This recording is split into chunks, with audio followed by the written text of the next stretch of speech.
Gugus Tugas Percepatan Penanganan COVID-19 Banjarmasin telah menetapkan sebanyak 6 kelurahan dari 52 kelurahan di Banjarmasin menjadi zona hijau atau sudah aman penularan kasus positif virus corona sejak 21 Juli 2020. Sejak sudah ada zona aman, namun Dinas Pendidikan Banjarmasin belum mengizinkan sekolah dari tingkat TK, SD, dan SMP untuk belajar tatap muka atau masuk kelas.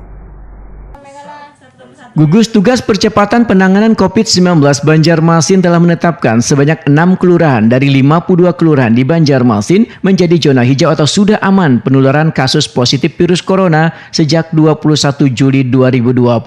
Meski sudah ada zona aman yang memungkinkan aktivitas warga normal kembali, namun Dinas Pendidikan Banjarmasin belum mengizinkan sekolah dari tingkat TK, SD, dan SMP untuk belajar tatap muka atau masuk kelas. Kepala Dinas Pendidikan Banjarmasin Totok Agus Daryanto Yatakuni Prima TV besukan Rabu 22 Juli 2020 memadahkan zona hijau di Kota Seribu Sungai ini baru 6 kelurahan. Jumlah ini kada menjamin aman dari penularan virus corona. Sekolah yang berada di zona hijau itu kada semua siswanya berdomisili di kawasan tersebut karena ada yang bermukim dari kelurahan lain yang kemungkinan masih berstatus zona habang. Totok Agus Daryanto berjanji akan mengevaluasi secara keseluruhan zona hijau di 5 kecamatan di Banjarmasin sebelum nantinya memperbolehkan peserta didik untuk belajar tatap muka.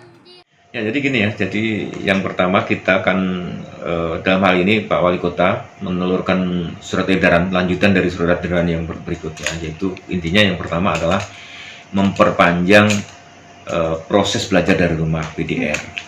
Nah, jadi anak-anak masih tetap belajar di rumah karena atas pertimbangan bahwa Kota Banjarmasin memang kondisi COVID-nya juga belum mengembirakan, itu yang pertama. Terus yang kedua, tahun ajaran baru tetap diputuskan sesuai dengan kementerian, yaitu pada tanggal 13 Juli, tetapi anak-anak belajar di rumah.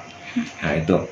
Nah di dalam PDR ini pembelajaran kita memakai yang disebut dengan pembelajaran jarak jauh. Pembelajaran jarak jauh itu adalah variasi dari pembelajaran daring dan luring. Daring artinya dia memakai online dan juga boleh tidak online.